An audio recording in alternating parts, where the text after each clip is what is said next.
आप सभी का हार्दिक स्वागत है। मैं आरती सिंह।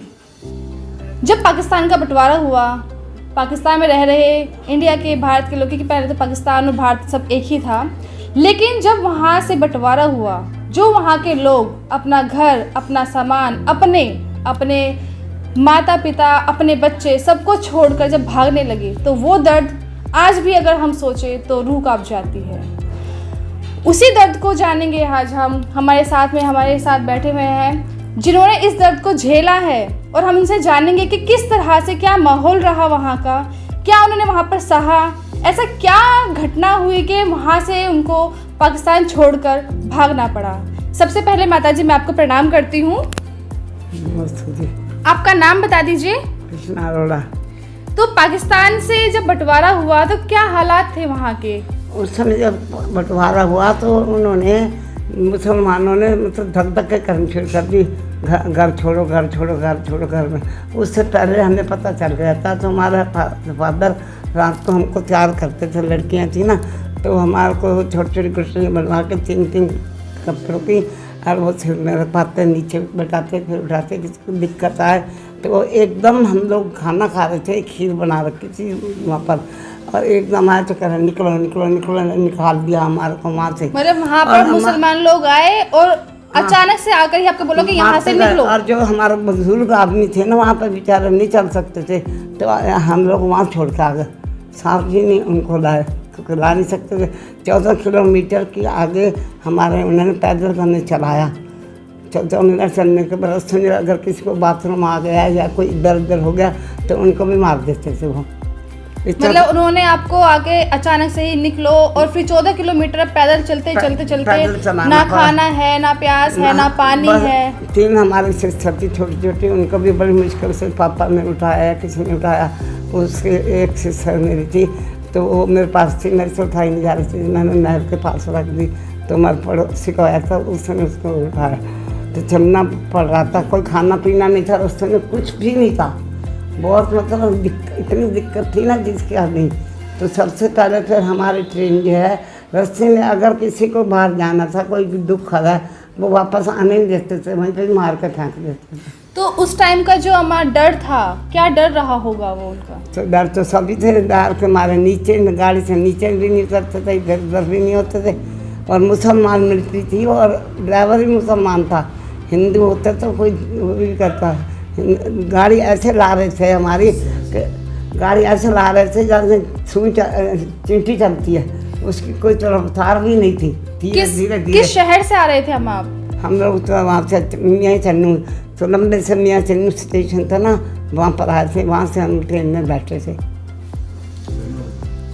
और रहने वाले कहाँ के थे? तो अम्मा जी, वहाँ पर जो लड़कियाँ हुआ करती थी, हिंदू लड़कियाँ हुआ करती थी, उनके साथ क्या होता था? उन लड़कियों को उठा ले गए, वो उठा कर ले जाके अपन वहाँ पर भूसे वाले होते हैं ना कमरे, उनके अंदर ढक दिया। पता तो था इनको, लेकिन आप कुछ कर नहीं सकते थे। तो लेकिन उस समय हिंदू मिलिट्री आई, और उन्होंने मुसलमान को घर गया, तो उनको कहा, उनको हुक्म हुआ कि तलाशी करो सबके। जब वो तलाशी करने गए ना, तो उन्होंने कहा हमारे घर तो कुछ भी नहीं है। कह रहे तुम्हारे कमरे में कुछ तो है, तो कह रहा भूसा है।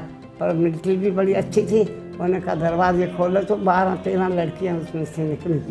मतलब वहाँ पर हिंदू लड़कियों को उठा कर ले जाया करते थे मुसलमान। हाँ, तो बड़ी घबराई हुई थी वगैरह, उसके फिर लाके उनको भी हिंदुस्तान में ले आए।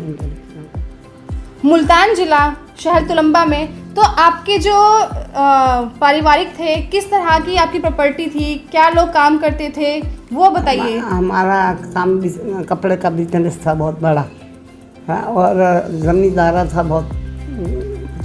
हमारे दादाजी थे, वो बहुत पैसे वाले थे, उनकी बहुत वहाँ इज्जत थी, और लोग उनको बहुत अच्छी तरह से मानते थे। तो उनकी रास्ते में डेथ हो गई, उनको शर्ट मतलब लग गई दिल के नकल की, बस्ती से बदलती थी, लेकिन लोगों को घर से नहीं निकाला जाता था। तो उनके रास्ते में ही डेथ हो गई। तो हमारे फादर उनको लेके मिलिट्री को लेके ना, तो वहाँ जला के लेके आए, और जला के गरम उठा के ले आए। तो जब ये बंटवारा हुआ तो आप क्या क्या वहाँ पर छोड़ कर आए? जो ज़मीन थी, मकान थे, सब कुछ छोड़ के आए, कुछ नहीं था।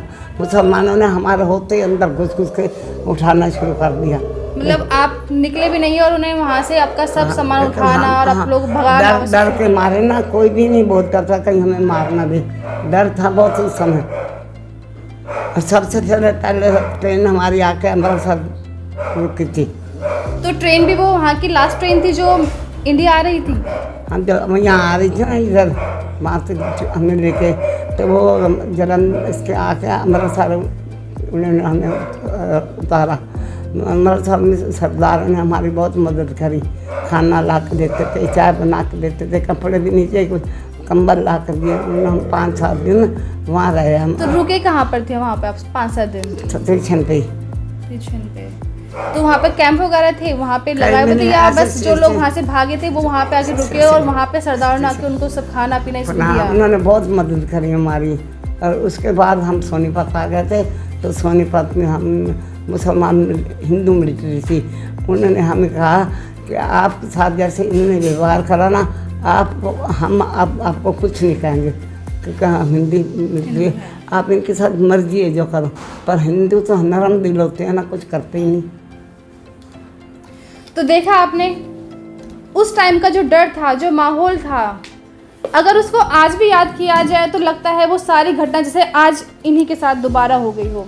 इस चीज़ को जब भी याद करते हैं तो आंखें नम हो जाती हैं। वो डर, वो घबराहट और वो सब कुछ अपना छोड़ के आना, जहाँ पर आप लोग रहते हैं, अगर आपको अपना घर भी छोड़ना पड़ जाए तो बहुत दुख होता है।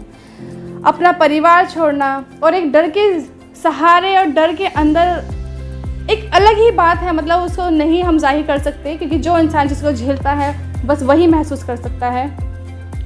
पाकिस्तान से जो बंटवारा हुआ, भारत लोग आए, भारत में आके उनको प्यार मिला, लेकिन वो एक बहुत दुख भरा दिन था, दुख भरा वक्त था जो लोगों ने वहाँ पे वो बिताया।